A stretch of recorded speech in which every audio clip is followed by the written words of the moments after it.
আসসালামু আলাইকুম ওয়া রাহমাতুল্লাহি ওয়া বারাকাতুহু। আলহামদুলিল্লাহি রাব্বিল আলামিন ওয়াল আকিবাতু লিল মুত্তাকিন ওয়াসসালাতু ওয়াসসালামু আলা সাইয়্যিদিল আমবিয়াই ওয়াল মুরসালিন। সম্মানিত দর্শক ও শ্রোতা মণ্ডলী, আমি ফজলুল হক হাতিমি জান্নাতের দিকে চ্যানেলের পক্ষ থেকে আপনাদের সকলকে জানাচ্ছি আন্তরিক অভিনন্দন ও মুবারকবাদ।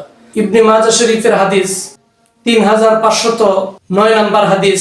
এই হাদিসের মধ্যে আসছে, আমের ইবনে রুবিয়া সাহাল ইবনে হুনাইফের পাশ দিয়ে গোসল করা অবস্থায় অতিক্রম করতেছিলেন।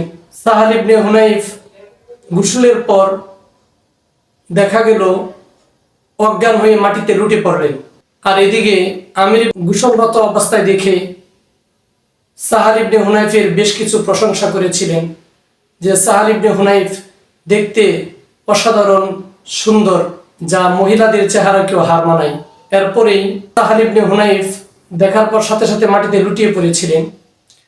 রাসূল আকরাম সাল্লাল্লাহু আলাইহি সাল্লামের কাছে এই বিষয়টা উত্থাপন করার পর রাসূল আকরাম সাল্লাল্লাহু আলাইহি সাল্লাম বলেছেন যে তার উপর নজর লেগেছে, তোমরা তার ব্যাপারে কি কাউকে সন্দেহ করো?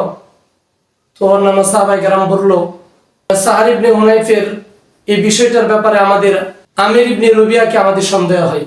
অতঃপর রাসূল আকরাম সাল্লাল্লাহু আলাইহি ওয়াসাল্লাম বললেন, তোমরা আমির ইবনে রুবিয়াকে ডেকে নিয়ে আসো। অতঃপর তাকে ডেকে নিয়ে আসা হলো। রাসূল আকরাম সাল্লাল্লাহু আলাইহি ওয়াসাল্লাম তাকে বললেন, হে আমির ইবনে রুবিয়া, তুমি ওযু করো। অতঃপর সে ওযু করলো। ওযু করার পরে অবশিষ্ট পানিটা আল্লাহ রাসূল বললেন যে তোমরা সাহাল ইবনে হুনাইফের শরীরের মধ্যে ঢেলে দাও। অতঃপর তার শরীরে ঢেলে দেওয়া হলো এবং সাথে সাথে তিনি সুস্থ হয়ে গেলেন। তো এই হাদিস থেকে আমরা বুঝতে পেরেছি যে মানুষের নজর এটা লেগে যায় এবং নজরের দ্বারা অনেক বেশি ক্ষতি হয়, শারীরিকভাবে ক্ষতি হয়, ফুল ফসলের ক্ষতি হয় এবং অন্যান্য অনেক জিনিসেরও ক্ষয়ক্ষতি হয়। বিশেষ করে বাচ্চাদের উপর এই বদ নজর বেশি লেগে থাকে। তো এই জন্য বাচ্চার শরীরে সবসময় কোনো না কোনো কাপড় দিয়ে রাখা, গোসল করানোর সময় যেন মানুষের নজর না পড়ে, মানুষের চক্ষু আড়ালে গোসল করানো এবং প্রত্যেকটা মানুষের জন্য উচিত সে যেন তার শরীরকে ডেকে রাখে।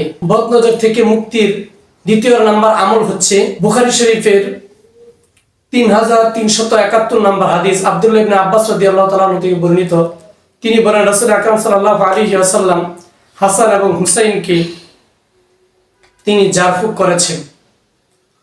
অতঃপর তিনি বলেছেন যে তোমাদের পিতা ইব্রাহিম আলাইহিস সালাতু ওয়াস সালাম তার দুই সন্তান ইসমাঈল আলাইহিস সালাতু ওয়াস সালাম এবং ইসহাক আলাইহিস সালাতু ওয়াস সালামকে জারফুক করেছেন।